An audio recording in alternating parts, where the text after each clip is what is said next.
This video is brought to you by my generous backers over on Patreon. If you'd like to support the channel and get cool perks like access to the Discord, seeing the videos a week before anyone else, or exclusive Patreon only gameplays, then feel free to check out my Patreon. The link's in the description below.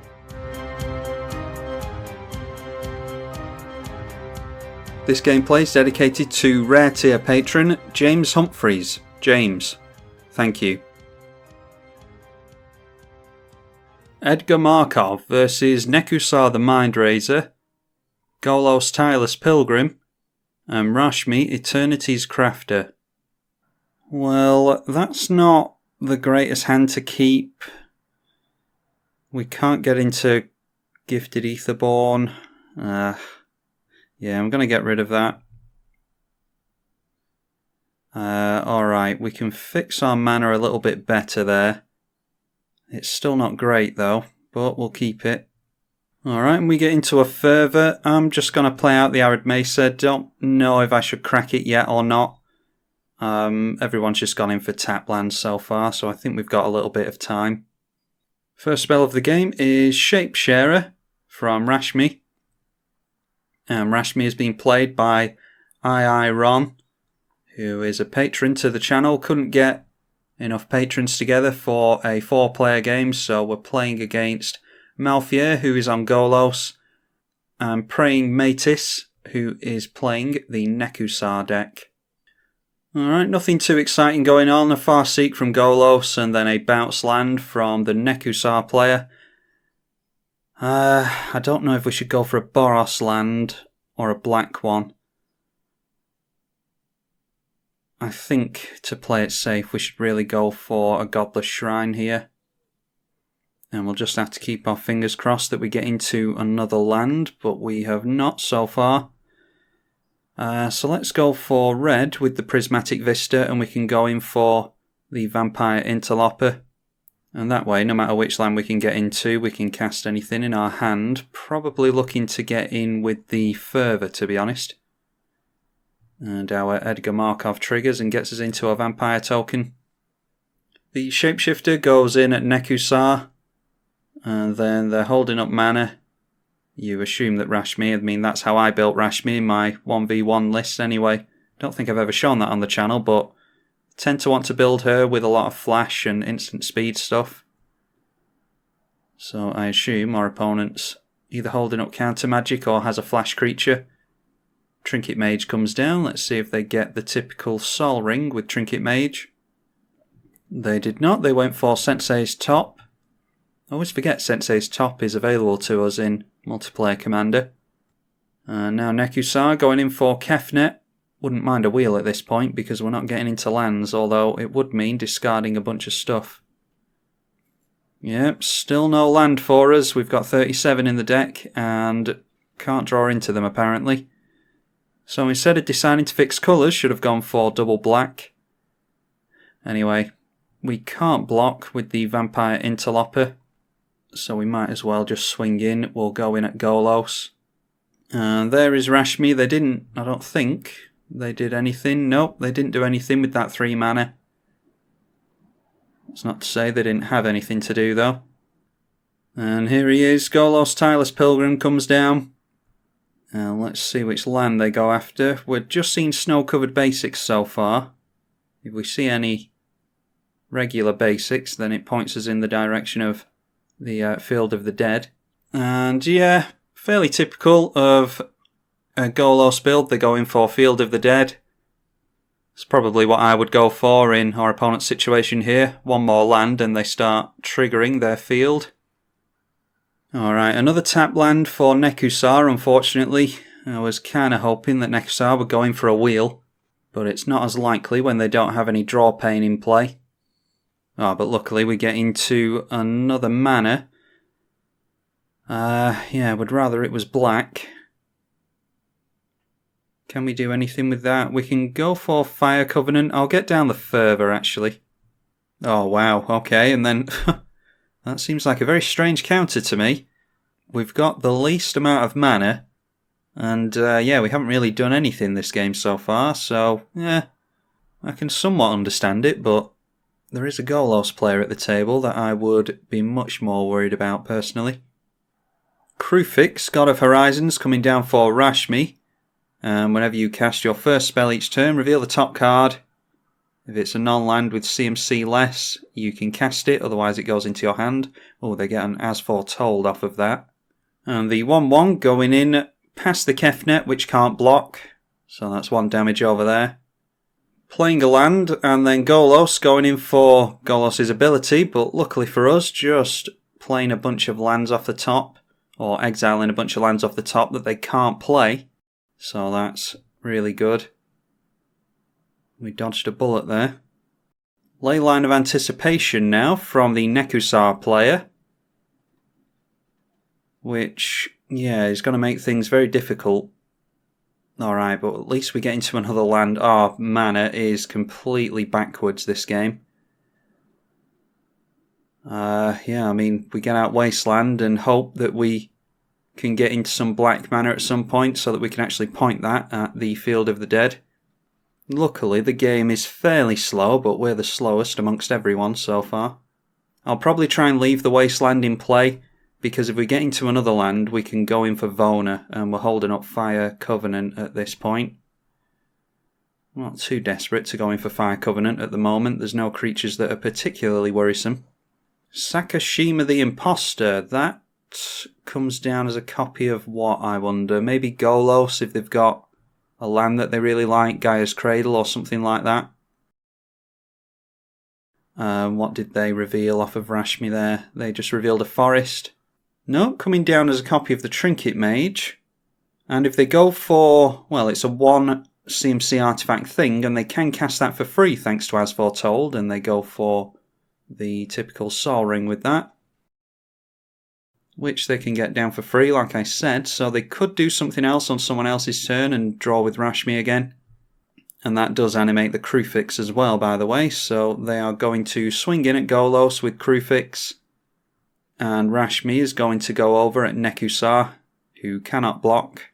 Now, unfortunately, Golos can just block the Krufix quite easily and not go down. I'm certainly not going to add more damage onto it with Fire Covenant because I don't want our opponent to... well, do I want my opponent to lose Golos? The problem is they're probably just going to activate Golos next turn. We could go for that. We'll let the damage hit anyway. Yeah, I think we just have to encourage our opponent to play the Golos. That is 5, and yeah, they've got enough mana to replay it. Yeah, let's go for it. So how much are we doing here? 3 and 6. Yeah, that's a lot of life, but I think it's okay. So we go Fire Covenant there. We get rid of 4 permanents for 3 mana and 6 life.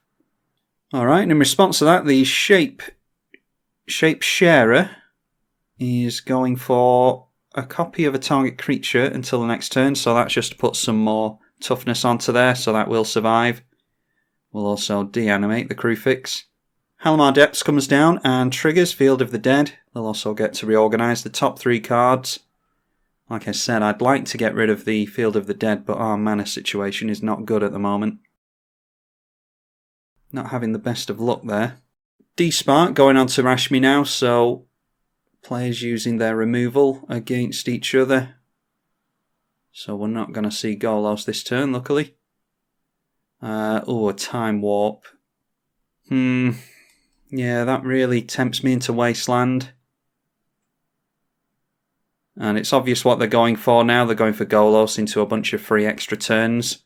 So, as much as I don't like destroying Golos and giving our opponent the opportunity to recast it, I think it's the thing to do if they're going to reveal a bunch of extra turns off the top. They get another land for another zombie. Then Decree of Silence comes down. Whenever an opponent casts a spell, counter it and put a depletion counter on this. If there are 3 or more depletion counters on it, then sacrifice it. And that goes well with... That's actually a combo piece. You can have permanents in play that keep you from having counters put on your stuff. I was thinking of putting this into 2 Vasa, but decided against it. Now, what we should all do is play a spell each that we don't care about, And then we each give an equal part in getting rid of Decree of... what is this called? Decree of Silence. Nekusar passing straight through the turn. I mean, they can because they've got Leyline of Anticipation. Alright, we get into another land, and we've got a lot of black in this deck. The vast majority of the deck is black, but we're not drawing into it. We'll have to go for Toxic Deluge here, I think. So let's get that intact. Then we'll go for Toxic Deluge with no life put into it, because Decree of Silence will counter that. Then yet again swing in at Golos for 2 damage. We are doing very, very poorly this game. Alright, just been discussing with my opponents how we're going to get rid of Decree. Like I was saying, we should all cast a spell each. II has decided to play their Rashmi into it because they're quite flooded. And then Nekusar has said that they're going to counter the Rashmi. And everything will end up getting countered there. There we go. So Essence Scatter going on to Rashmi, but it gets countered. And then Decree of Silence will counter the Rashmi. That'll be the 3rd counter on there. And there we go. Not too much damage being dealt there.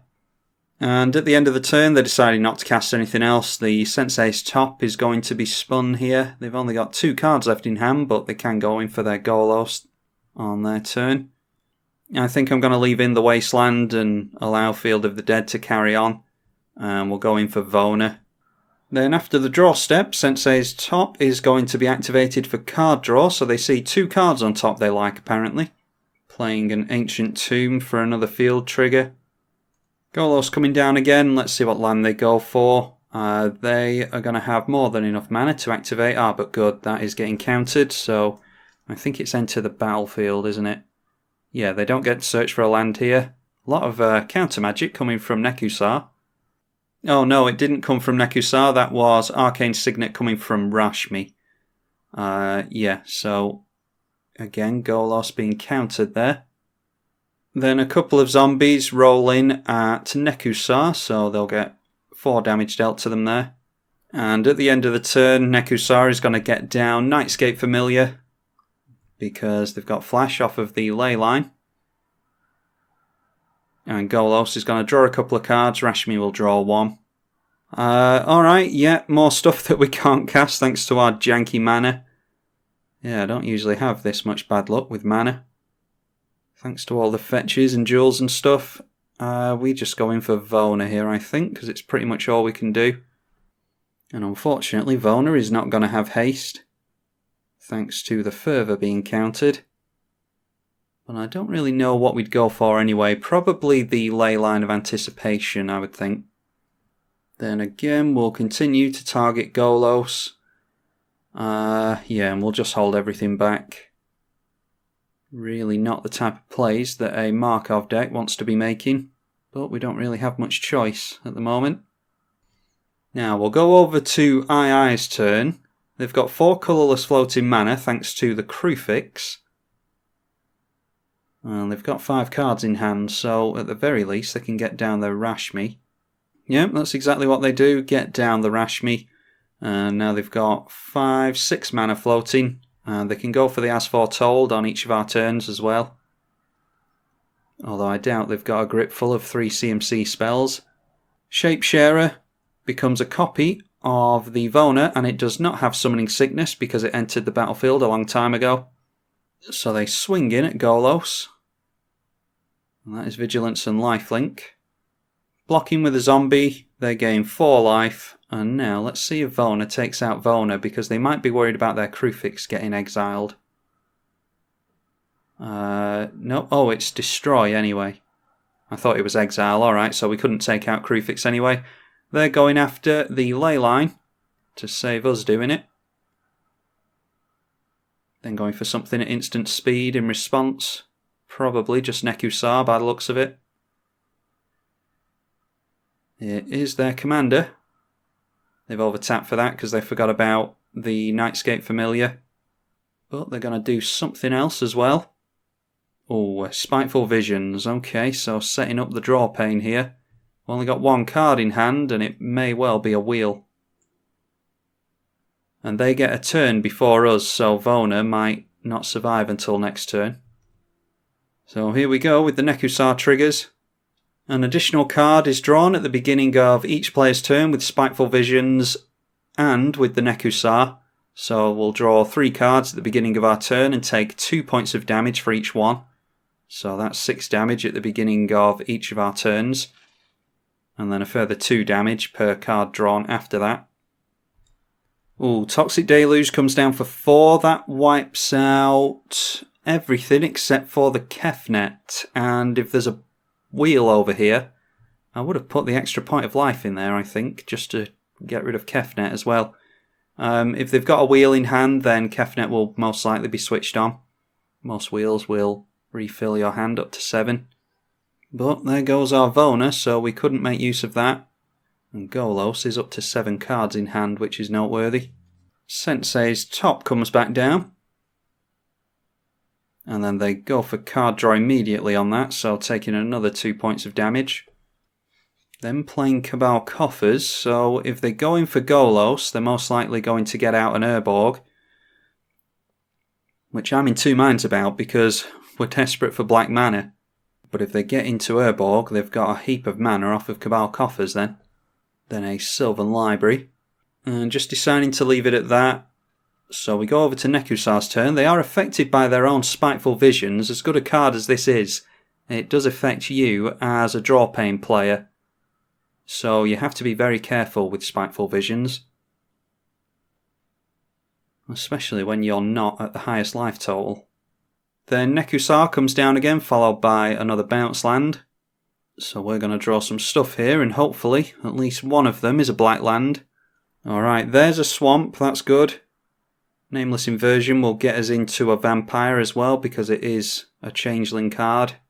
So what do we want to do here? I don't think we need the Twilight Prophet, because we've got enough card draw coming from our friend Nekusar over there. We're really going to miss... we're really going to miss haste here, aren't we? Let's go in for Sanctum Seeker, I think. And then if Golos does come down and go for Urborg, it switches on our Nameless Inversion. Rashmi Eternities Crafter now, for the 4th time, I think that is. Luckily, our opponent could float a bunch of mana with Crucifix. Oh, actually, it wasn't due to floating the mana. They could get it out for free with the As Foretold, but still had to pay the tax. Oh, and then a Mind's Dilation. A really good one for multiplayer commander. One that I keep meaning to play. I did think about it for 2 Vasa, but decided on something else that I can't remember now. But Golos, saying no to that. That is Mystic Confluence, counter unless you pay 3. And then return a target creature to its player's hand. So Nekusar and Kefnet going away. A lot of stuff being done for only 5 mana at instant speed there. Glad to see the back of Mind's Dilation though. So Golos doing some work here, and with them being at a low life total, I don't want to completely leave them alone. At least they can't go crazy with Sylvan Library. But yeah, I've got my eye on Nekusar more than anything else at the moment. I'd quite like them to get down the Urborg, to be honest. Oh, they've also got to be careful with the Sylvan Library as well, because this does count as drawing the additional cards, as opposed to looking at the top cards. So if they decide to draw with Sylvan Library, they will take some pain to the Spiteful Visions. And I think they've got the Sensei's top in hand at the moment, so they could reorganise the top 3 with that. Yeah, I think I would forego Sylvan Library at the moment. No, they are going for it. That's 2 more damage. Also, if they go for the Urborg with their commander as well, that will allow them to tap the Ancient Tomb for mana. I'm just assuming that they can afford their commander, actually. I don't know how many times it's been sent to the command zone.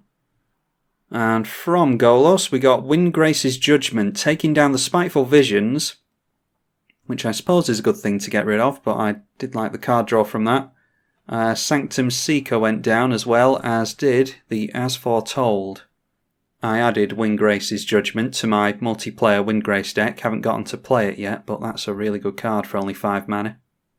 Then a zombie going in towards Rashmi. Not sure what the plan is there, unless they've got some kind of buff for the zombie. Because at the moment, it just, yeah, I'm not sure I would bother blocking there because there might be some combat trick. Unless Golos is just forgetting about the 3 toughness on Rashmi. Alright, Golos telling us that he's got counters.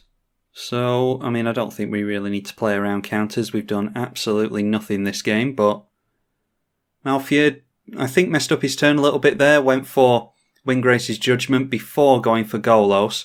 I think Golos is 9 according to my opponent, so that's 5, 6, 7, 8 and 9. You grab Urborg, tap these 2 down with Cabal Coffers for however much black mana, and then you've got green from here for the Windgrace's Judgment, so he could have done both there, I think. Nekusar comes down again. There's still 3 mana held up for one of these wheels. Haven't seen one yet. Nope, just getting down the Kefnet again. So I'm assuming there's no wheel in hand. And with Nekusar coming down, we can get some more card draw going. An Hour of Revelation. Don't think we particularly care about Hour of Revelation. We got into another black mana though, in Cavern of Souls. Obviously gonna name Vampire off of the Cavern of Souls. Yeah, I think Twilight Prophet is actually alright because I want to draw even more cards than we're already drawing.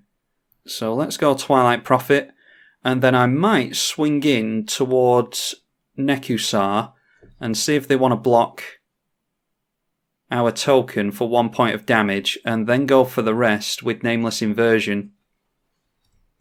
Just to keep my opponents off of card draw. So let's go in towards Nekusar and see if they want to block. And yeah, they decide not to, which is the right decision in this case. That's why I was worried about Rashmi blocking the zombie before, because I assumed there was some kind of combat trick there. But we'll just hold on to Nameless Inversion here.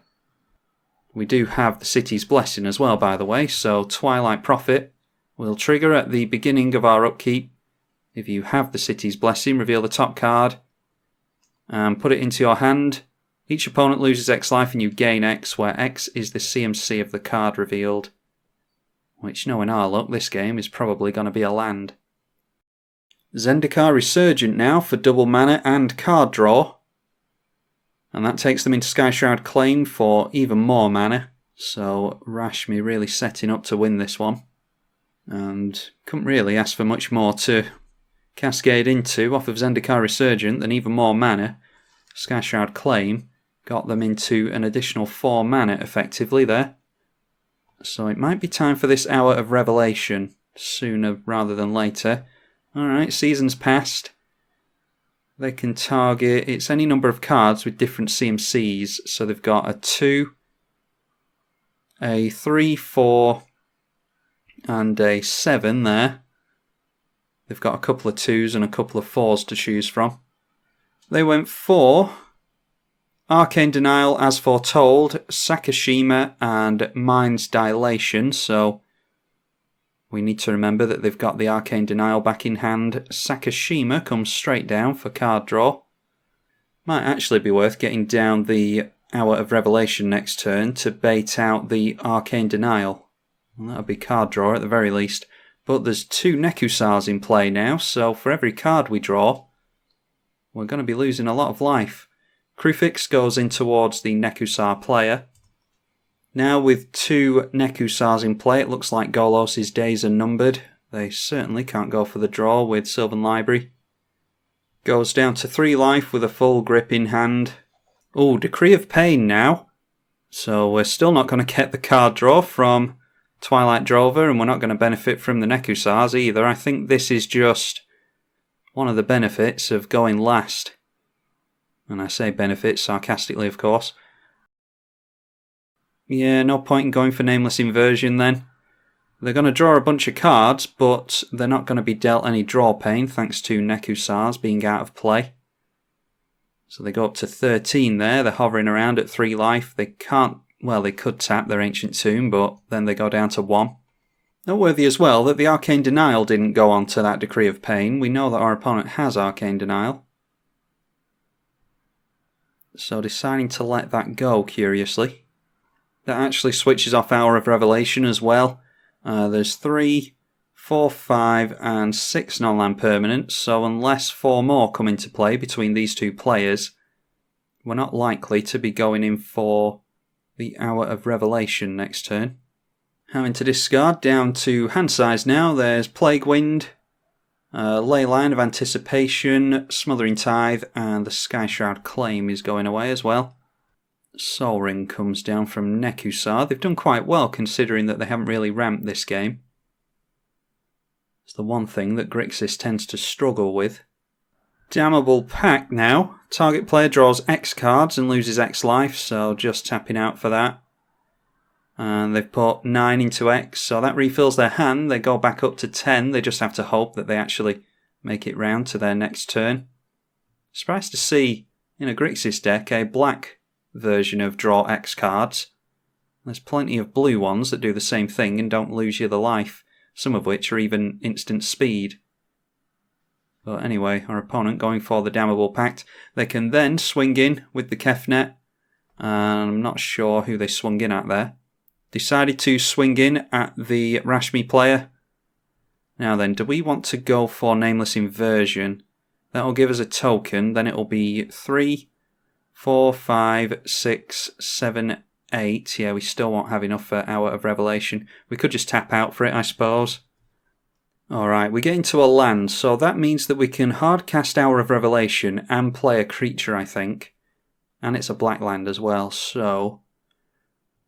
yeah, what did they discard? That was Ivory Crane Netsuke, a Morphic Pool, and a Master of the Feast that was discarded to hand size.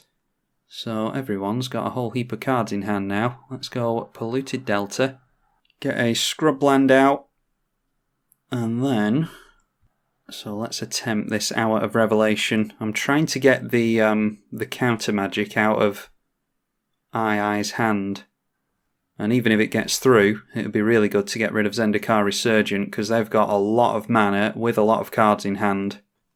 Yeah, there it is. So we managed to get that out of the hand. Now we can go in for nothing too incredible. It's just the Gifted Aetherborn. But at least it blocks Field of the Dead zombies quite nicely. Then they'll float 1 green mana and go for Worldly Tutor. I mean, it's Rashmi's game to win at this point, isn't it? What did they tutor for? They went for a Biovisionary. At the beginning of your end step, if you control 4 or more creatures named Biovisionary, you win the game. We can't see any means of them copying it. But if they've got the... oh, what is it called? The Kicker card that makes 4 or 5 copies of something. I think that's 9 mana. Then they can certainly afford that. We will draw our 2 cards from the Arcane Denial. A Stormkirk Captain and a Mutavault, not terrible. Oh, and now even more mana. A Nyxbloom Ancient, that even cantrips thanks to the Zendikar Resurgent. It animates the Crucifix again as well, and now they're tapping for a whole lot of mana. Teferi will stop us doing anything on their turn. I mean, I don't think anyone's doing anything anyway. Their Mystical Tutor, they will be able to put something on top and then draw into it if they play a creature. Ah, there we go, yeah, the Rite of Replication is the card I was thinking of. So they go Biovisionary, draw into the Rite of Replication, and then copy it with Biovisionary. And when does this trigger? At the beginning of the end step, yeah, so it looks like our opponent's got it here. They play a creature, and that's exactly why I wanted rid of Zendikar Resurgent. Not only is it double mana, but it's card draw as well. They wouldn't necessarily have been able to draw into this had it not have been for the Zendikar Resurgent. And this is 5 copies, isn't it? Yes, it is 5, so they will have 6 Biovisionaries, which is more than enough for them to win the game. And that's a really unique way to win the game. Don't often see Biovisionary played by Simic players, so yeah, that's a really interesting one. Apologies to anyone that wanted to see a decent vampire outing. We just couldn't really do anything against these powerful opponents, and then we were mana screwed for pretty much all the game anyway. A lot of control-y players at the table, which is just not good for us. I think I ought to aim to play this against like 6 power level players. I just didn't want it to be too powerful against power level 6 decks. This is a power level 7 game I asked for, and I think that's what we got. Yeah, power level 6 I think we'll try next time. But anyway, if you want to see more of Edgar Markov and hopefully get into a better game next time, then be sure to leave the video a thumbs up and a comment to let me know. And be sure to hit the subscribe button as well. Hope you all enjoyed it. I'm tribalkai on the EDH channel. Thank you for watching.